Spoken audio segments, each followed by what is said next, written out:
સૌપ્રથમ તો હું આપને એ જણાવી દઉં જે અત્યારે આપણે અરબ સાગરની અંદર જે એક લો પ્રેશર બન્યું હતું, એ લો પ્રેશર છે એ ગોવાથી નજીક હતું અને એ લો પ્રેશરને કારણે જે અત્યારે આપણે ગુજરાતમાં પણ વરસાદો પડી રહ્યા છે, અત્યારે એ લો પ્રેશર સિસ્ટમની અસર છે. આમ જોવા જઈએ તો 21 તારીખથી જે વરસાદો ચાલુ થયા છે, આજે 26 તારીખ સુધી રાજ્યના અલગ અલગ વિસ્તારોમાં વરસાદો હજુ પણ કન્ટિન્યુ છે. જોવા જઈએ તો ગઈકાલે પણ ઉત્તર ગુજરાતના જે સાબરકાંઠાના ભાગો હોય, મહેસાણાના ભાગો હોય, મધ્ય ગુજરાતના અમદાવાદ સહિતના ભાગોની અંદર ગઈકાલે પવન સાથે જે વરસાદો નોંધાયા છે ને આ વરસાદો છે એ હજુ પણ છૂટાછવાયા વિસ્તારોની અંદર યથાવત રહેશે.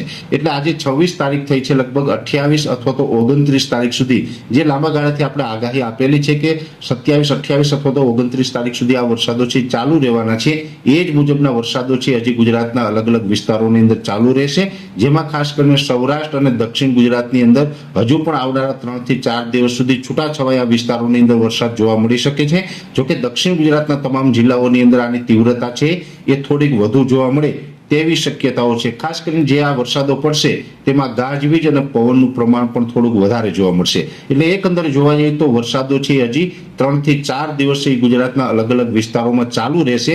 એ પછી 30 અને 31 તારીખે વરસાદની તીવ્રતામાં ઘણો બધો ઘટાડો થઈ જશે અને ધીમે ધીમે પછી આપણું વાતાવરણ ખુલ્લું થઈ જશે. પછી આપણે વરસાદમાં વિરામ મળશે. પછી આપણે જે કંઈ ઉનાળુ પાક જે સાચવવાના હોય એ સાચવવા માટેનો એક ચોક્કસથી ગેપ હવે ટૂંક સમયની અંદર મળી જવાનો છે. હા, એક ચોક્કસથી છે કે જે વિસ્તારો ખુલ્લા છે એને કદાચ અત્યારે ઉનાળુ પાક સાચવવો હોય અથવા તો બીજું કામ કરવું હોય કરી શકે છે, પણ અત્યારે જે છૂટાછવાયા વરસાદો છે 29 તારીખ સુધી ચાલુ રહે અને 30-31 તારીખમાં હળવું પડી અને ગુજરાતનું હવામાન છે એ ખુલ્લું થઈ જશે. હવે બીજી વાત કરવાની છે નૈઋત્યના ચોમાસાની. જેવી રીતે અત્યારે ગુજરાતની અંદર વરસાદો ચાલુ છે પણ સામે નૈઋત્યનું ચોમાસું છે એ પણ અત્યારે સમય કરતાં વહેલું ચાલી રહ્યું છે. સામાન્ય રીતે જે 1 જૂને ચોમાસું છે એ કેરળની અંદર પ્રવેશ કરતું હોય છે, પણ આ વર્ષે સમય કરતાં 8 દિવસ વહેલું એટલે કે 24 મે 2025ના રોજ નૈઋત્યનું ચોમાસું છે તે કેરળમાં પ્રવેશ કરી ગયું હતું. ત્યાંથી પછી ધીમે ધીમે આગળ વધ્યું એટલે લગભગ કર્ણાટક હોય, કોંકણ ગોવાના ભાગો હોય, તમામ ભાગો કવર કરી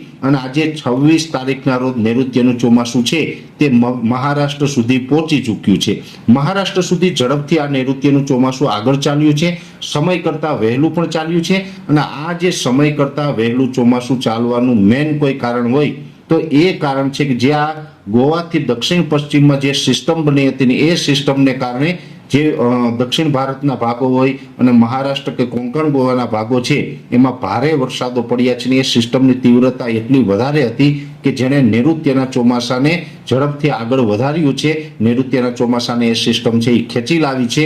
એટલે અત્યારે પણ જે ચોમાસું છે એ આ સિસ્ટમની અસરને કારણે થોડુંક વહેલું ચાલ્યું છે, એટલા માટે આપણે ચોમાસું વહેલું આવ્યું. પણ ખાસ આ સિસ્ટમ છે હવે ધીમે ધીમે નબળી પડતી જશે. આ લો પ્રેશર અને વેલમાર્ક લો પ્રેશર ત્યારબાદ ડિપ્રેશન સુધી આ સિસ્ટમ પહોંચી હતી. આજે 26 તારીખના રોજ જે અમારું છેલ્લું પ્રિડિક્શન છે એ મુજબ જોવા જઈએ તો સિસ્ટમ છે અત્યારે લો પ્રેશરમાં પરિવર્તિત થઈ છે. ધીમે ધીમે આ સિસ્ટમ નબળી પડી રહી છે. આવનારા 2 થી 3 દિવસની અંદર આ સિસ્ટમ છે સંપૂર્ણ નબળી પડી અને વિખાઈ જશે. એટલે 2 થી 3 દિવસ સુધી હજુ મહારાષ્ટ્ર, કોંકણ, ગોવા કે કર્ણાટક જેવા વિસ્તારો છે ત્યાં પણ ચોમાસાનો વરસાદ છે એ વધારે પડશે અને હજુ 2 થી 3 દિવસ ચોમાસું સતત આગળ વધતું રહેશે.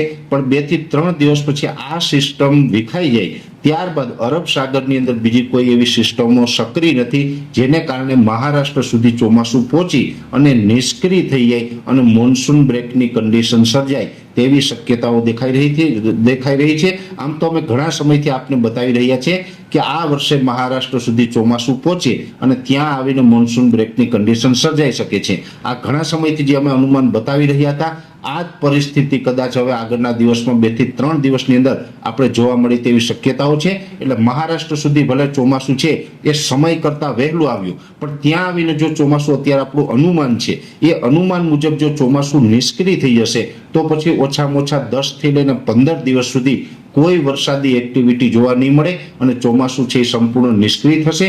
ફરીથી પાછું અરબ સાગર સક્રિય થાય અને અરબ સાગરમાં સિસ્ટમો બનવાનું ચાલુ થાય તો કેરળ, કર્ણાટક, કોંકણ, ગોવા અને મહારાષ્ટ્ર થઈ અને પછી ગુજરાતમાં ફરીથી પાછું ચોમાસું રાબેતા મુજબ આવે. એટલે આ ચોમાસું જો હવે 2 થી 3 દિવસમાં નિષ્ક્રિય થશે તો 10 થી 15 દિવસનો વરસાદી ગેપ ગુજરાતમાં આવી શકે છે અને ગુજરાતની અંદર 10 થી 15 દિવસ સુધી પછી કોઈ નૈઋત્યનું ચોમાસું પ્રવેશ કરે તેવી શક્યતાઓ માનીને નહીં ચાલવાનું. એટલે ગુજરાતમાં ચોમાસું છે એ કદાચ હજુ પણ લેટ થઈ શકે.